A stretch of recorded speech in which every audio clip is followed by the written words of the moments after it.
Zelensky का missile घोटाला क्या है? बड़ा सवाल यही है। यूक्रेन के हालात बहुत ज्यादा खराब है। जेलेंस्की से अब जवाब देते नहीं बन रहा है कि आखिर पुतिन से दुश्मनी मोल लेकर उन्होंने क्या हासिल कर लिया। इस बीच जेलेंस्की के लिए बहुत बड़ी और बुरी खबर यह है कि अब रूस यूक्रेन की मिसाइल इस्तेमाल उसी के खिलाफ इस्तेमाल कर रहा है। हैरत की बात यह है कि जेलेंस्की को इस बारे में पहले से पता था।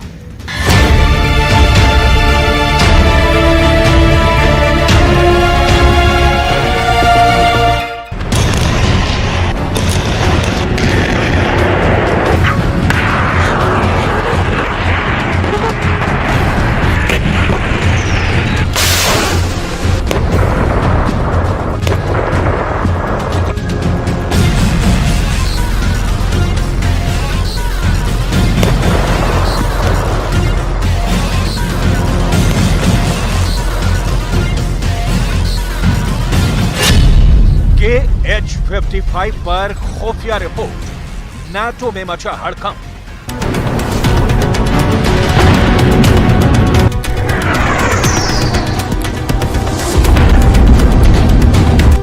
सत्रह महीने की जंग के बाद अब ऐसे खुफिया खुलासे हो रहे हैं जो साबित कर रहे हैं कि यूक्रेन भगवान भरोसे रूस से युद्ध कर रहा है। आप यकीन माने या ना माने, यूक्रेन की 500 से ज्यादा लंबी दूरी की घातक क्रूज मिसाइलें रूस के पास पहुंच चुकी हैं।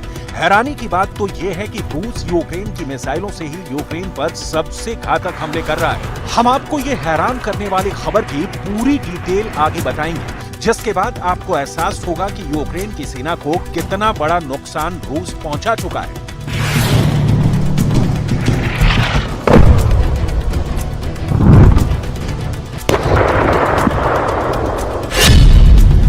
यूक्रेन को मार रही हैं यूक्रेन की मिसाइल।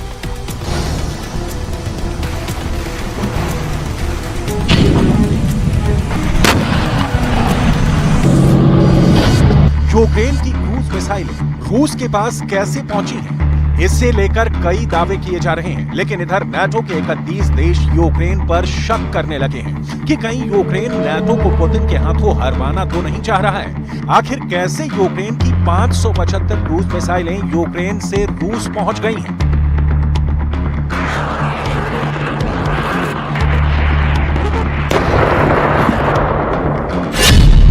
रूस के कब्जे में यूक्रेन की 575 क्रूज मिसाइलें।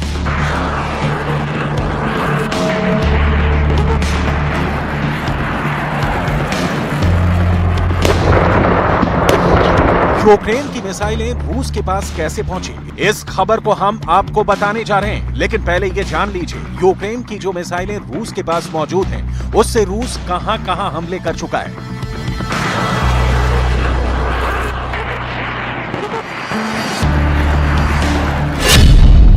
खुफिया रिपोर्ट के दावों के मुताबिक रूस के पास यूक्रेन की 575 की संख्या में H-55 क्रूज मिसाइलें मौजूद हैं। रिपोर्ट में दावा किया गया है कि रूस ने यूक्रेन की H-55 क्रूज मिसाइलों से 8 शहरों पर घातक हमले किए हैं। दावा किया गया है कि यूक्रेन की H-55 क्रूज मिसाइलों से राजधानी कीव पर कई बार हमले हुए हैं। वहीं ओडेसा में H-55 क्रूज मिसाइलों से रूस ने यूक्रेन का 10 लाख टन अनाज तबाह कर डाला है, जबकि खार्किव में रूस ने यूक्रेन के 3 हथियार भंडारों को H-55 क्रूज मिसाइलों से तबाह कर डाला है। अगर बात करें यूक्रेन की ज़पोरिज़िया की, तो यहां पर रूस H-55 क्रूज मिसाइलों से रिहायशी इमारतों को उड़ा दिया है, जबकि मिकोलाइव में सबसे ज्यादा इमारतें रूस ने इसी H-55 क्रूज मिसाइलों से तबाह की है। वहीं खेरसोन में रूस ने इसी क्रूज मिसाइल से यूक्रेन के स्थानीय मोर्चे के कमांड सेंटर को तबाह किया है। यूक्रेन के सुमे में सबसे ज्यादा यूक्रेनी नागरिक इसी H-55 क्रूज मिसाइल के हमले में मारे गए हैं।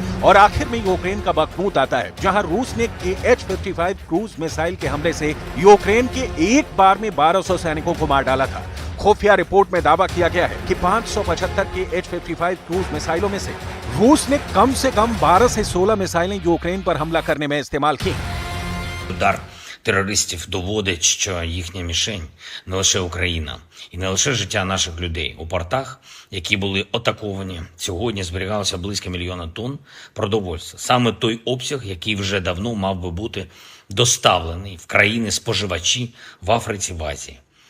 В портовому терміналі, який постраждав цієї ночі, найбільше від російського терору зберігалось 60 тисяч тонн агропродукції, що призначалось для відправки в Китай. Тобто всіх це зачіпає. Російський терор кожен у світі має бути зацікавлений у притягненні Росії до відповідальності.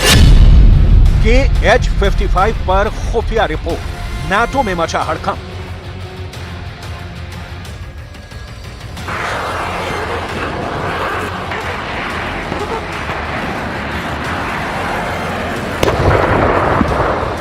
हम आपको यह भी बताएंगे कि रूस जिन KH-55 मिसाइलों से यूक्रेन पर हमला कर रहा है वो यूक्रेन से रूस कैसे पहुंची। लेकिन उससे पहले यह भी जान लीजिए कि रूस यूक्रेन पर हमला करने में अंधाधुंध मिसाइलों का इस्तेमाल क्यों कर रहा है और रूस की मिसाइलें खत्म क्यों नहीं हो रही हैं।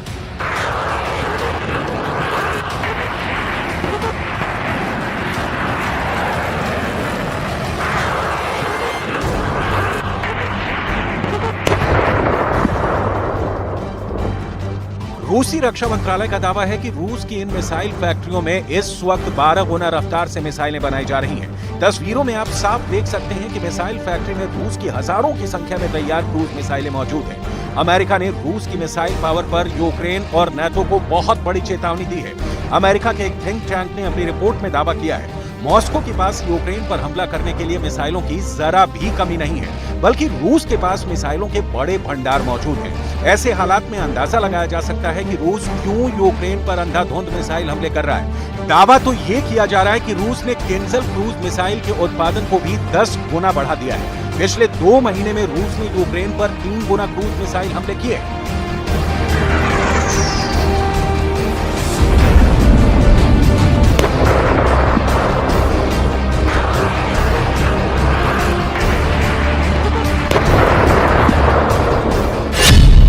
यूक्रेन को मार रही हैं यूक्रेन की मिसाइलें।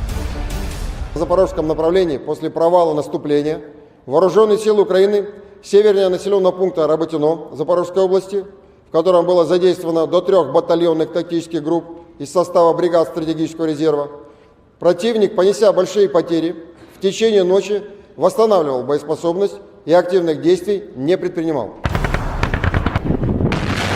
17 महीने से ज्यादा की जंग में रूस अब तक यूक्रेन के 35% इलाके पर कब्जा कर चुका है। उत्तर पूर्व, दक्षिण पूर्व इलाकों में रूसी सेना ने कोहराम मचा दिया है। सैन्य ठिकानों से लेकर रिहायशी इलाकों और यूक्रेन के बंदरगाहों पर भयानक हमले रूस कर रहा है। अब आप ये भी जान लीजिए कि रूस के पास यूक्रेन की 575 की संख्या में KH-55 क्रूज मिसाइलें कैसे पहुंची। खुफिया रिपोर्ट के मुताबिक, रिपोर्ट के दावों के मुताबिक 1990 में यूक्रेन का रूस के साथ समझौता हुआ है, जिसके तहत यूक्रेन ने रूस को 575 KH-55 क्रूज मिसाइलें दी थी। इसके अलावा KH-55 क्रूज मिसाइलों को जिस बम वर्षक से दागा जाता है वो भी यूक्रेन ने रूस को सौंप दिया। रिपोर्ट के मुताबिक KH-55 क्रूज मिसाइलों के साथ साथ यूक्रेन ने रूस को 8 Tu-160 और 3 की संख्या में Tu-95 MS भी दे दिए, जिनसे घातक मिसाइलें दागी जाती हैं। यूक्रेन की 1990 यानी 23 साल पहले की सबसे बड़ी गलती या कहें कि बेवकूफी के चक्कर में आज रूस यूक्रेन की मिसाइलों से यूक्रेन को ही मार रहा है। हैरानी की बात तो यह है कि रूस ने क्रूज मिसाइल और बम वर्षकों के बदले में रूस से गैस खरीदी थी। रिपोर्ट के मुताबिक इतने घातक हथियारों का सौदा यूक्रेन ने महज $449 मिलियन में किया था, जिसकी कीमत आज यूक्रेन भुगत रहा है। Сегодня ночью вооруженными силами Российской Федерации нанесен групповой удар возмездия высокоточным оружием морского базирования по объектам, где готовились террористические акты против Российской Федерации с применением безэкипажных катеров, а также месту их изготовления на судоремонтном заводе в районе города Одесса. Кроме того, в районе городов Николаев и Одесса уничтожены хранилища топлива общим объемом около 70 тысяч тонн, с которых осуществлялось обеспечение военной техники вооруженных сил Украины.